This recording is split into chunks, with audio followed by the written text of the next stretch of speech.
most super successful people that I've had the pleasure of interviewing all say that they couldn't be as successful as they are if they didn't have wonderful people, if they didn't have a team of terrific people supporting them.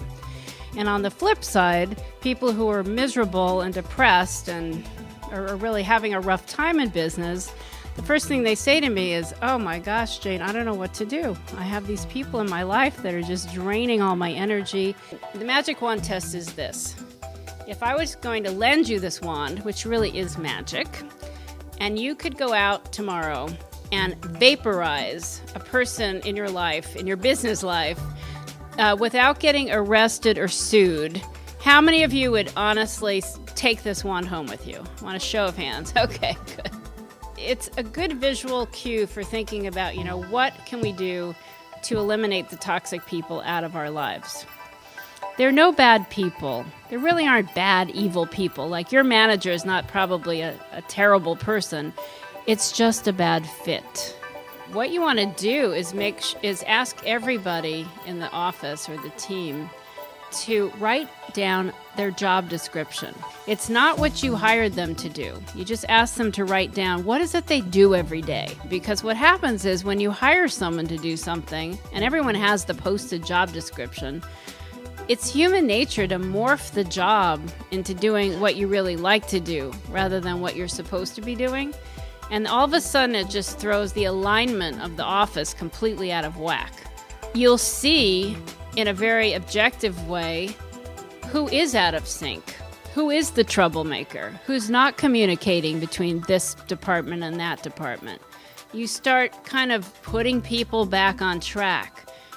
And then if the outcome is, this is just not working, then you can go to the next step, which is to figure out how to move that person out of your life.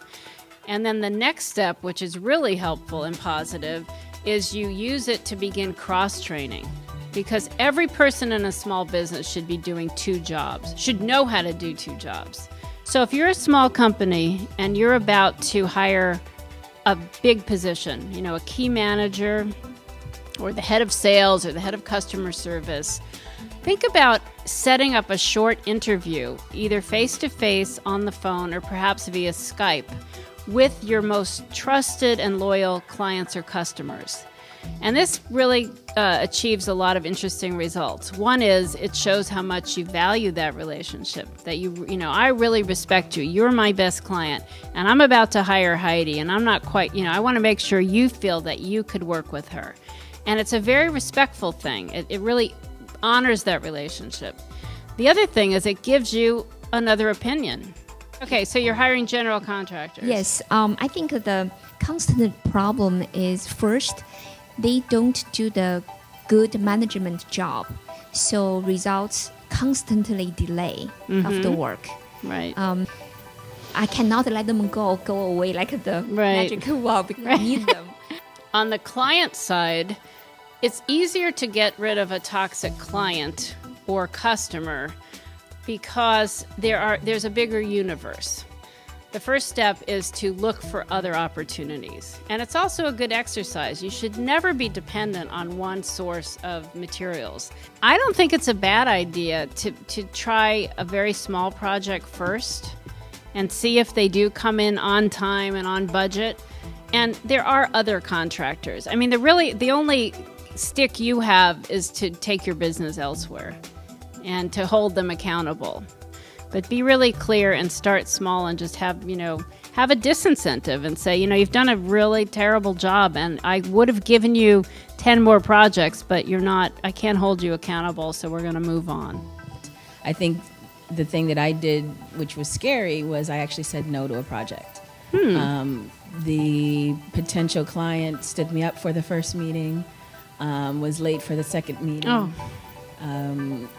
Didn't provide all the information that I requested for the quote.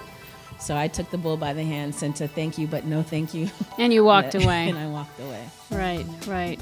That's really something. So you knew ahead of time that it was going to be a headache and a stomachache kind of client. And if you're working with someone and they are disrespectful and they don't show up or they don't keep a scheduled phone call, sometimes it's better to just walk away rather than to get into that relationship.